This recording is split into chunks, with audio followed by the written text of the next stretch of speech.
9 محرم والے دن مجھے چناب نگر جانے کا اتفاق ہوا. وہ اس طرح ہوا کہ وہاں پہ کوئی قادیانی محرم کی چھٹیوں میں اپنے گھر آیا، تو دوستوں نے مجھے کہا کہ آپ وہاں آئیں. تو اب 9 محرم والے دن آپ کو پتا ہے پاکستان میں جیسے جلوس وغیرہ بھی ہوتے ہیں، تو اس نے مجھے اتنا پکا کیا کہ اس نے مجھے کہا کہ چاہے نیٹ بند ہو جائے، چاہے کچھ بھی ہو جائے، آپ کو گلیوں میں سے آنا پڑے، آپ نے 9ویں محرم کو صبح 9 بجے ہمارے پاس شنیوڑ پہنچ جانا ہے.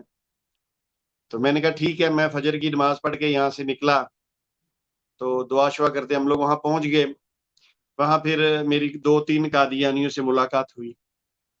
چونکہ آپ کو محمدی بیگم والی پیشگوئی، جیسے بٹ صاحب نے ذکر کیا کہ یہ پیشگوئی قادیانیوں کے لیے قیامت تک اگر قادیانیوں میں کچھ رہے تو ان کے لیے یہ شرمندگی کا سبب بنتا رہے گا. تو اس دوست سے جب میری بات ہوئی تو میں نے اس سے پوچھا، میں نے کہا یار آپ مرزا صاحب کو نبی اور رسول مانتے ہیں؟ اس نے کہا جی ہم ان کو امتی نبی مانتے ہیں. میں نے کہا چلے ان کے ساتھ آپ نبوت کا لفظ تو لگاتے ہیں نا؟ کہنے لگا جی بالکل لگاتے ہیں. تو میں نے کہا مجھے صرف اتنا بتائیے، جو نبی کی تعلیم ہوتی ہے دنیا کو بگاڑنے کے لیے ہوتی ہے یا دنیا کو سنوارنے کے لیے ہوتی ہے؟ اس نے کہا جی نہیں، سنوارنے کے لیے ہوتی ہے. تو میں نے اس سے پوچھا، میں نے کہا مجھے بتائیں، اگر نبی کے پاس، نبی تو لوگوں کا بھی جو حق اگر کسی نے مارا ہو تو وہ تعلیم دیتے ہیں کہ اس کا حق اس کو دیا جائے. ڈاکٹر صاحب میری بات کی توجہ ہے آپ کی؟ جی نبی تو یہ تعلیم دیتے ہیں کہ کسی کا حق نہ مارا جائے، اگر کسی کا حق ہے وہ اس کو دیا جائے. تو میں نے کہا مجھے اگر بتائیں، اگر کسی کا حق نبی کی طرف نکل آئے اور وہ نبی حق نہ دے تو پھر کیا کیا جائے گا؟ پھر کون بندہ آ کے اس بندے کو سمجھائے؟ کیونکہ وہ تو خود کلیم کرتا ہے کہ میں نبی رسول ہوں، میں حکم و عدل ہوں، میں نے حکم و عدل کرنا ہے، میں نے رسول اللہ کی پیشگوئی میں سنا ہے کہ وہ حکم و عدل ہوگا.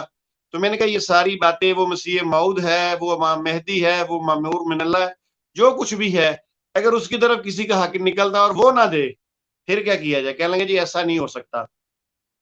تو پھر میں نے اپنی گفتگو کی ابتدا کی. میں نے کہا مجھے یہ بتائیں کہ محمدی بیگم کا قصہ آپ نے سنا ہے؟ اس نے کہا جی سنا ہے.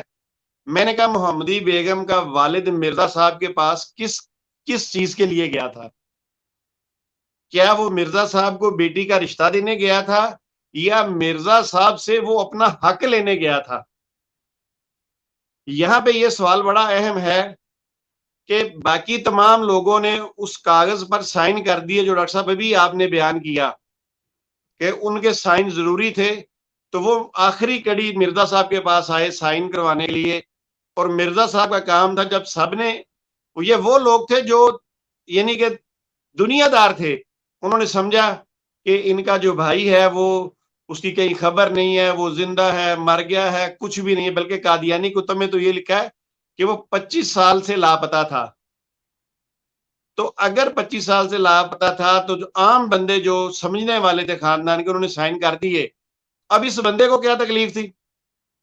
بلکہ اس کا تو کام یہ تھا اگر کوئی اور سائن نہ کرتا تو یہ کہتا یار ان کا حق ہے، اس کی بہن کا پورا حق ہے، اس کو حق دیا جائے. نہ کہ اس بندے نے جو اتنے بڑے دعویٰ کرنے والا ہے وہ خود اس کا حق روک کے بیٹھ گیا، اور پھر اس حق دینے کے لیے شرط کیا لگائی؟ شرط یہ لگا دی کہ تم مجھے اپنی بیٹی کا رشتہ دو.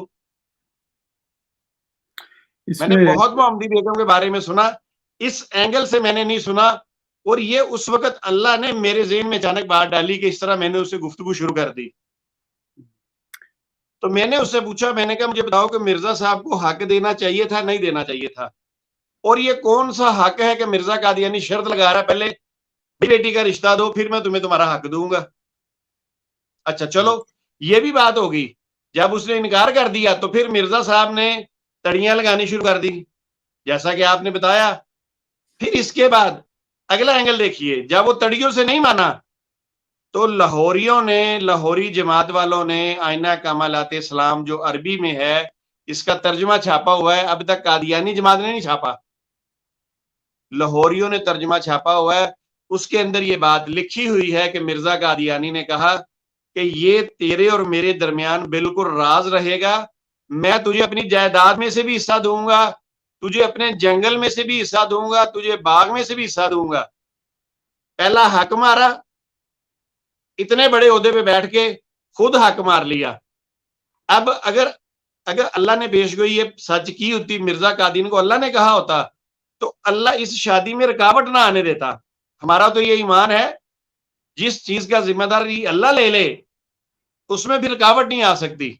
دنیا لاکھ جتن کر لے، محمدی بیگم گھر سے بھاگ کے آ جاتی، اس نے مرزا قادیانی سے شادی کرنی تھی، مگر اس نے اللہ پہ ڈال کر اسے کہا رشتہ دو، اس نے انکار کیا، اس نے تڑیاں لگا دی. اس کے بعد جب اس نے دیکھا کہ تڑیوں سے بھی کام نہیں بننے والا، اس نے کہا میں تجھے جنگل سے حصہ دوں گا، میں اپنی جائیداد سے حصہ دوں گا، میں یہ کروں گا، میں وہ کروں گا. یعنی ہر طریقے سے اس نے اس کو پورا کرنے کی کوشش کی کہ کسی طرح یہ میرے قابو میں آ جائے، کسی طرح یہ لوگ میرے ساتھ رشتہ کر لیں. جب یہ بھی نہ بنا تو اس نے الزامات لگا دیے کہ نہیں جی وہ تو بے دین لوگ تھے.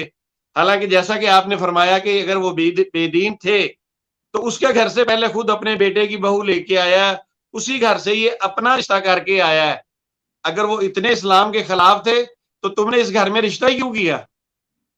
تو بہرحال بابر بھٹ صاحب کی بات سے اور آپ کی بات سے میرے ذہن میں یہ بات آئی تو میں نے کہا چلیں ایک نیا اینگل بھی دوستوں کو بتا دیا جائے کہ محمدی بیگم کی جب بھی بات شروع کریں تو پہلے ان سے یہ پوچھ لیں کہ کیا حق دینے کے لیے مرزا قادیانی آیا تھا، یہ حق کھانے کے لیے آیا تھا، تاکہ قادیانیوں کو بھی پتا چلے اصل معاملہ ہے کیا. تو بہت شکریہ جی. اس میں یہ کہ جی انگریزی میں کہتے ہیں کہ the story has got too many holes in it. اس کہانی میں بہت سارے سوراخ ہیں. یہ ایک چھاننی کی طرح، آپ چھاننی میں پانی کو نہیں روک سکتے، ٹھیک ہے نا، اس کو ڈاکٹر صاحب جو پڑھتے جاتے ہیں نا، یقین کریں آپ ایک دفعہ محمدی سوری پڑھیں، دوسری دفعہ پڑھیں گے مزید آپ کے نکات کھلتے چلے جائیں گے. یہ پاکستانی ڈرامے کی طرح ہے بالکل.